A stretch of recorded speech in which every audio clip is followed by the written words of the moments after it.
Hi guys, welcome back to my channel. Today I'm going to show you Instagram camera black screen problem. Instagram showing black screen camera. So if you have a problem with that, you cannot use your camera to post story, to post your feed. Maybe there is something that you need to fix. For example, so you can go to your camera app, you can hold the icon, go to the app info, and try to clear some cache on your camera. You can free up cache here. Even you can clear the data of your application, your camera application. After that, you can try again the camera on your Instagram, and then you can hold the Instagram icon. Also, you have to clear some cache here,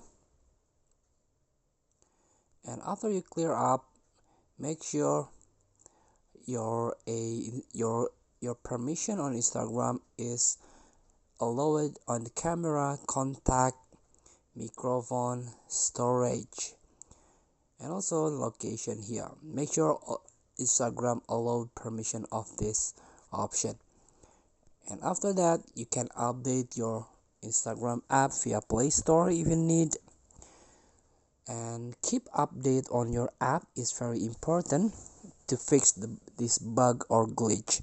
Thank you for watching. Don't forget to comment, like, and subscribe, and click the button below. See you in the next video.